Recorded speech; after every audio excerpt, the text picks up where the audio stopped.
So my role at Voltage Park entails responsibilities that deal with the design of the data centers, design of the networking infrastructure, both the InfiniBand and the Ethernet side of the AI factory platforms that we built. We have $1 billion worth of AI hardware. We provide all aspects, both from hardware as well as a services perspective, including storage, scheduling, capabilities like Kubernetes, Slurm, and VAST. And the majority of the customers that were coming in were asking about VAST. We have VAST's AI storage that is used both for training data storage, for checkpointing, and also for shared storage for common components that get shared across the GPU nodes. We have 6 data centers, all have VAST AI storage in place.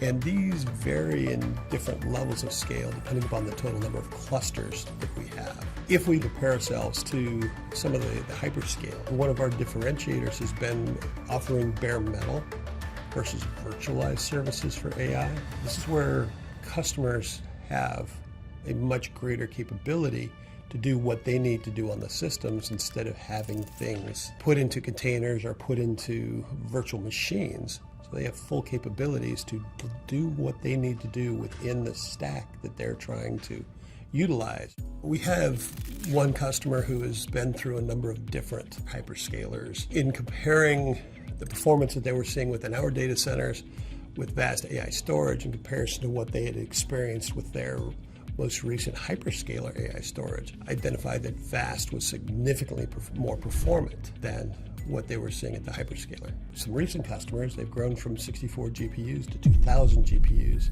in a matter of about 6 to 8 months. And it gives them a consistent, repetitive environment that is known to them on what the behavior is and what they can expect in performance and quality and reliability of the system.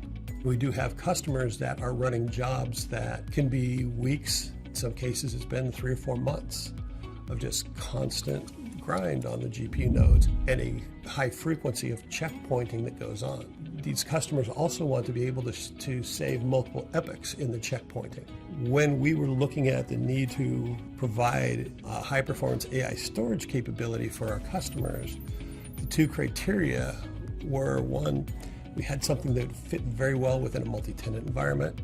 And that would require having the right services, the right security capabilities, the ability to isolate and protect customer data, provide quality of service where we needed to for specific customers. Also, as we started moving into looking at compliance, things like with SOC 2, HIPAA, FINRA, SEC requirements that our customers have to be compliant to, the capabilities that the storage system had to provide that. The requirements that customers have and the way they want to be able to deliver their data into compute platforms varies quite a bit.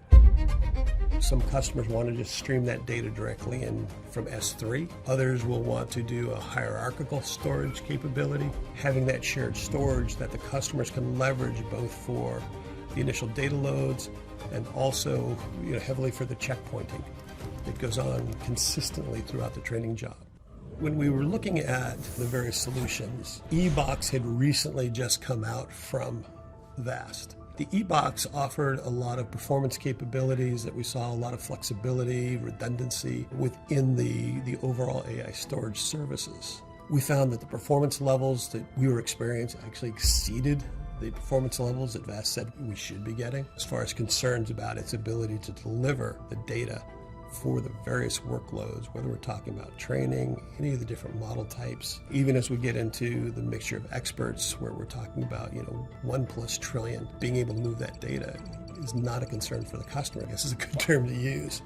That they know that they can bring the data to us, that it will be installed on the systems, it will be protected, it will be secure, it will be encrypted, and that they'll be able to access it whenever they need it, however they need to do it. When we look at the various aspects of what VAST AI storage brings into us, the metrics that we gauge things by are really down to, from a simplistic perspective, is VAST something that's keeping me awake at night? Or is VAST something that is keeping our customers awake at night because it's impeding their ability to do their training and inference? And the first answer to that is VAST is definitely not keeping anybody awake at night.